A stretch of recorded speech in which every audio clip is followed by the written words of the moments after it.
Hello friends, welcome to bike tech Anifa channel. இப்போ நம்ம பார்க்குறது சிஎஃப்எம் மிஷின்.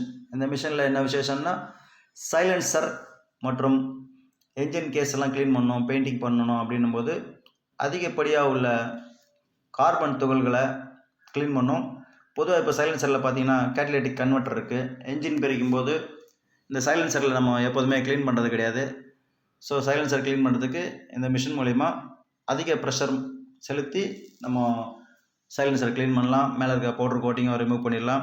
இதை யூஸ் பண்ணும்போது பாதுகாப்புக்கு க்ளவுஸு, கண்ணாடி, காகுல்ஸ், நீச்சல் குளத்தில் யூஸ் பண்ணுற காகுல்ஸு அந்த மாதிரி யூஸ் பண்ணி இந்த மிஷினில் ஆப்ரேட் பண்ணோம். இப்போ பொதுவாக பார்த்தீங்கன்னா ஒரு சைலன்சர் எஃபிசோடோட சைலன்சர் வந்து 9,000 ரூபா ஆகுது. யூனிகானோட சைலன்சர் வந்து 7,500 நம்ம இன்ஜின் பிரிச்சுட்டு அதுக்கும் செலவு பண்ணணும், சைலன்சரை மாற்றணும் அப்படின்றது கஸ்டமருக்கு ரொம்ப ஒரு பெரிய இழப்பாக இருக்கும். பழைய சைலன்சரே புதுசு மாதிரி நம்ம புதுப்பிச்சுக்கலாம். அதுக்கு தான் இந்த முறையை நம்ம யூஸ் பண்ணுறோம். இப்போ யூனிகான் எஃபிசெட் சைலன்சரை கொண்டு வந்திருக்கோம்.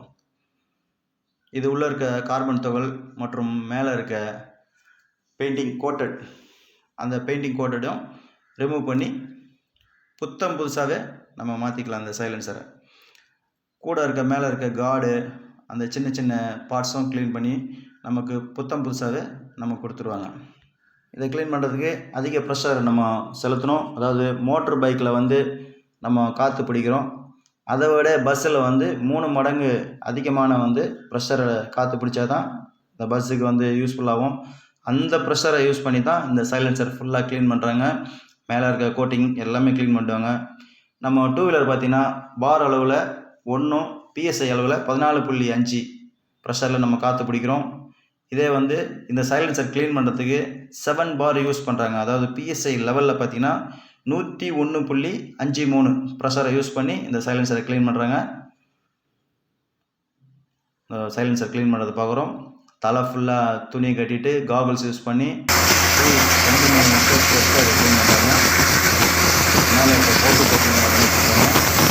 உள்ளே இருக்க கார்பன் தான் முக்கியமாக வெளியே வந்தோம்னா எப்படி நமக்கு பிக்கப் மைலேஜ் கொடுக்குதோ அந்த அளவுக்கு கண்டிப்பாக இந்த க்ளீனிங் ஒர்க்கு பெனிஃபிட் தரும். ஹையர் ப்ரெஷரில் பண்ணும்போது பாதுகாப்பு மிக மிக அவசியம். கையில் க்ளவுஸ் போட்டு க்ளீன் பண்ணுறாங்க பாருங்கள். எந்த அளவுக்கு ப்ரெஷர் பண்ணும்போது அந்த தூசியெல்லாம் வெளியே கிளம்புது பாருங்கள். நெக்ஸ்ட்டு பார்த்திங்கன்னா சைலன்சர் உள்ளே அந்த ப்ரெஷரை கொடுக்கும்போது உள்ளே இருக்க கார்பன் துகள்லாம் ஆட்டோமேட்டிக்காக வெளியே வந்துடும். புத்தம் புது சைலன்சர் மாதிரி அது மாறிடும். இப்போ க்ளீன் பண்ணியாச்சு. மேலே இருக்க பவுட்ரு கோட்டிங் எல்லாமே ரிமூவ் பண்ணி அதை அடுக்கி வச்சுருக்காங்க பாருங்கள். வெறும் மெட்டலோட கலரில் மட்டும் தான் இருக்கும். இந்த அளவுக்கு சுத்தமாக க்ளீன் பண்ணுவாங்க. இது எஃபிசெட்டோட சைலன்சர். இதுக்கப்புறமா நம்ம இதை பவுட்ரு கோட்டிங் பண்ணி நம்ம யூஸ் பண்ணிக்கலாம்.